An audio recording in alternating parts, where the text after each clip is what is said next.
was a drummer starting at age 9, and even by age 12, 13, I realized I wasn't going to be very good. I didn't have the coordination. But during that time, I became a crazy Jimi Hendrix fan. I just really loved everything that he did. And the day that he died, I was really devastated. So that day, I decided to switch to guitar. Back in the 60s, I think I was 11 years old, and it was just fun. You know, it was just like riding a bicycle. It was fun to do that, too.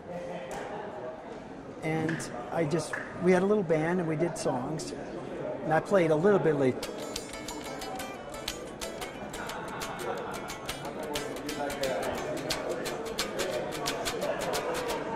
Yeah, kind of rock and roll, and pop songs like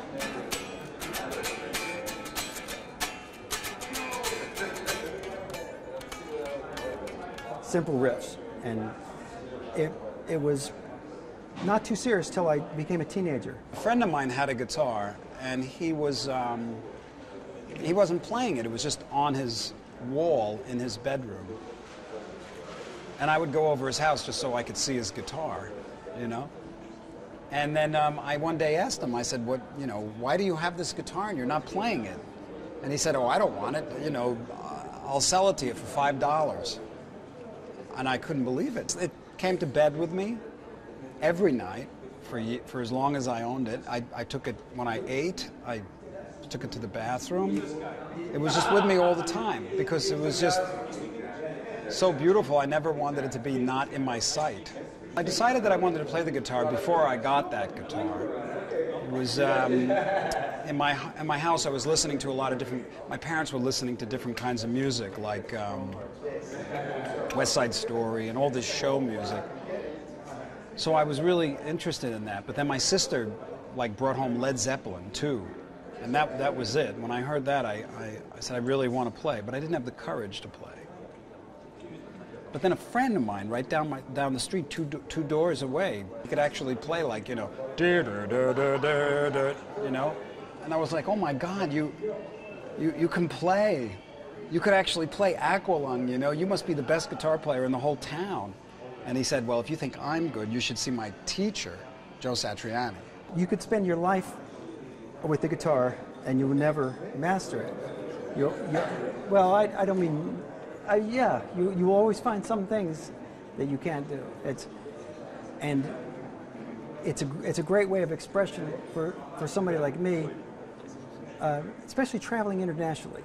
You don't have lyrics that have to be translated. You don't have anything in the way except it's a direct line between the audience anywhere in the world and the performer.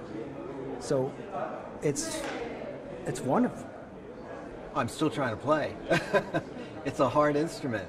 It takes a lot of practice, and it always seems like there's so much that I want to express on it, and there's not enough time, My first impression of a guitar was a folk guitar, Hallelujah.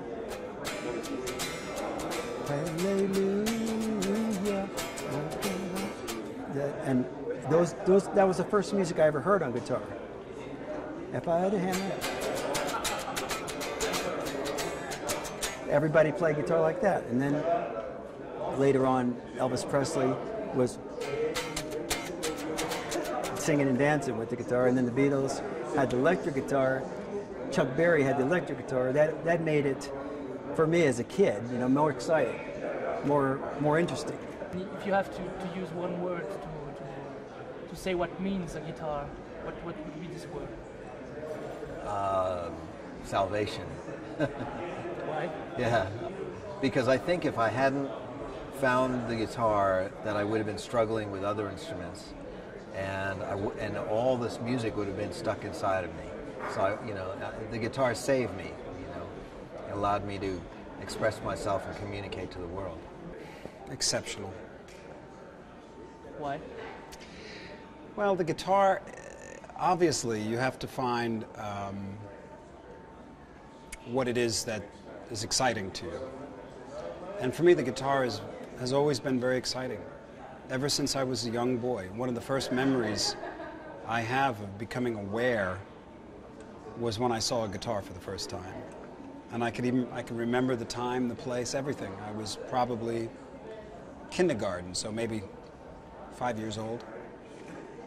And the guitar was just beautiful, you know, the way it was shaped, the sound that it made. You know, it goes clang, clang, clang, clang. And I just immediately had an affinity for it. I loved it. I fell in love with it.